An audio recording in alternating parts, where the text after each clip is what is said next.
बॉलीवुड अभिनेता सुशांत सिंह राजपूत की मौत की जांच अब बॉलीवुड में ड्रग्स की जांच तक जा पहुंची है और इस पूरे प्रकरण में केस से संबंधित लोगों की व्हाट्सएप चैट भी मीडिया में लीक हो गई है।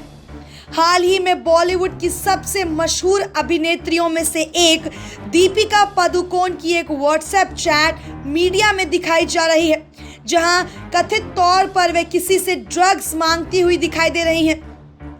साथ ही यह भी कहा जा रहा है कि ये चैट कुछ साल पुरानी है जो डिलीट हो चुकी है, लेकिन जांच एजेंसियों ने उसे हासिल कर लिया। पर यह संभव कैसे हुआ? क्या ये जानकारी खुद व्हाट्सएप ने जांच एजेंसियों से शेयर की या किसी और तरीके से ये चैट मीडिया में पहुंची? और व्हाट्सएप प्राइवेसी को लेकर जो दावे करता है, क्या उन पर खरा उतरता है? व्हाट्सएप की प्राइवेसी पॉलिसी के मुताबिक कंपनी सामान्य तौर पर यूज़र के मैसेज नहीं रखती। एक बार अगर यूज़र का मैसेज डिलीवर हो गया तो वो उनके सर्वर से डिलीट हो जाता है। अगर कोई लोकप्रिय वीडियो या फोटो बहुत सारे यूज़र शेयर कर रहे हैं तो कंपनी अपने सर्वर में उसे लंबे वक्त तक रख सकती है। यूज़र के मैसेज एन्क्रिप्टेड होते हैं, जिसका मतलब ये है कि ये एक डिवाइस या दूसरे डिवाइस तक मैसेज पहुंचाने के बीच व्हाट्सएप या कोई थर्ड पार्टी उसे नहीं पढ़ सकती। यूज़र की परफॉर्मेंस संबंधित जानकारी भी व्हाट्सएप इकट्ठा करती है, जैसे यूज़र व्हाट्सएप को कैसे इस्तेमाल करता है, कैसे दूसरों से संवाद करता है।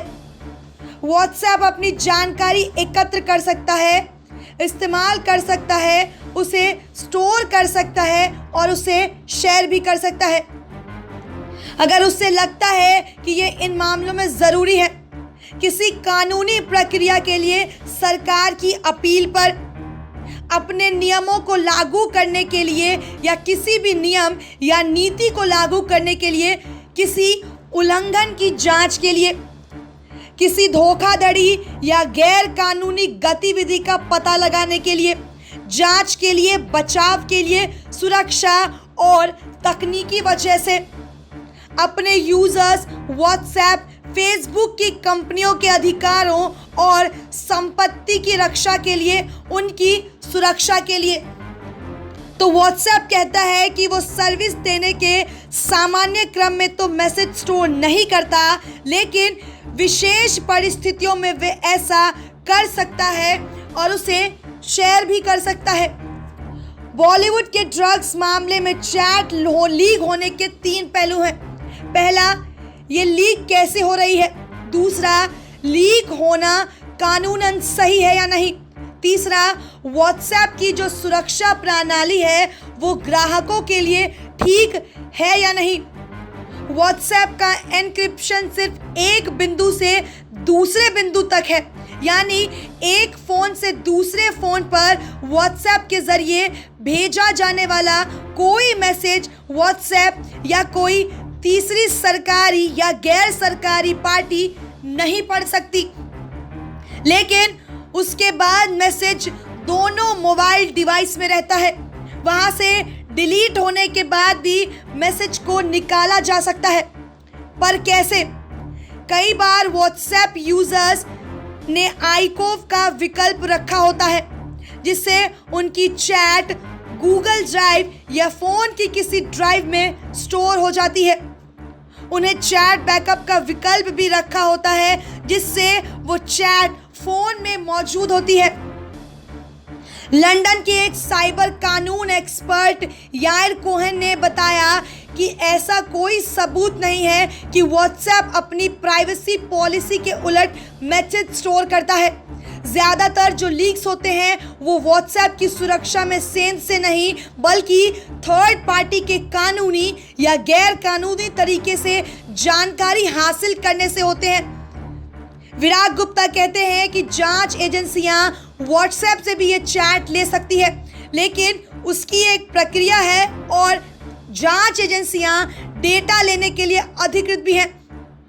साथ ही डेटा कैसे उन तक पहुंचा ये उन्हें चार्जशीट में बताना भी पड़ेगा।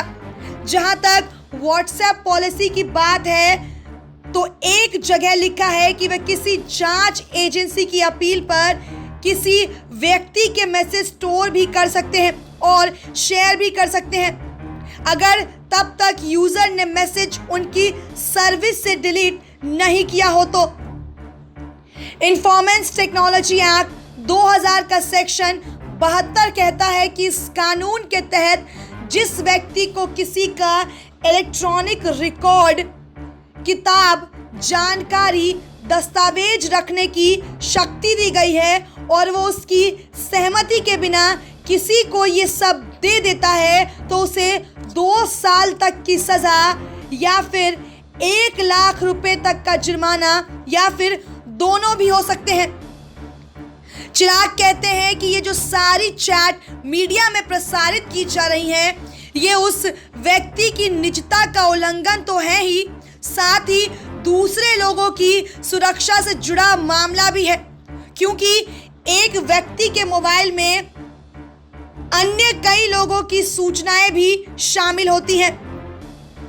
उनका तर्क है कि सुप्रीम कोर्ट और अनेक हाई कोर्टों ने बोला है कि जो जांच एजेंसियां जांच के दौरान महत्वपूर्ण सबूतों को या जांच के जो पड़ाव हैं उनको सार्वजनिक नहीं कर सकती क्योंकि ऐसा करने से केस भी कमजोर होता है और ये भारतीय दंड संहिता के तहत गलत है। एविडेंस एक्ट के सेक्शन 65B के मुताबिक व्हाट्सएप चैट को सबूत के तौर पर कोर्ट में दाखिल किया जा सकता है लेकिन एक हलफनामे के साथ ही इसके साथ कोई छेड़छाड़ नहीं की गई है। चिराग गुप्ता कहते हैं कि सिर्फ चैट के आधार पर कोई अपराध साबित नहीं किया जा सकता। किसी को दोषी साबित करने के लिए दूसरे प्रमाण भी देने होते हैं। साथ ही यह भी बताना पड़ता है कि ये चैट किस तरह से जांच एजेंसी को मिली, यानी इस चैट का स्रोत अधिकृत है या अनाधिकृत। यह भी देखा जाता है कि इस मामले में हासिल करने में प्रक्रिया का पालन किया गया है या नहीं। पिछले साल बॉम्बे हाई कोर्ट ने एक फोन टैपिंग मामले में ऐसा ही फैसला सुनाया था। एक बिजनेसमैन पर रिश्वत केस में चल रही सीबीआई जांच में केंद्र सरकार ने फोन टैपिंग की इजाजत दे दी थी लेकिन कोर्ट ने इस सबूत को यह कहते हुए खारिज कर दिया कि यह गैर कानूनी है और फोन टैपिंग किसी पब्लिक इमरजेंसी या पब्लिक सेफ्टी के लिए की जा सकती है। इस केस में यह फोन टैपिंग निजता का उल्लंघन है। SPN 9 न्यूज रूम से शालिनी झा की रिपोर्ट।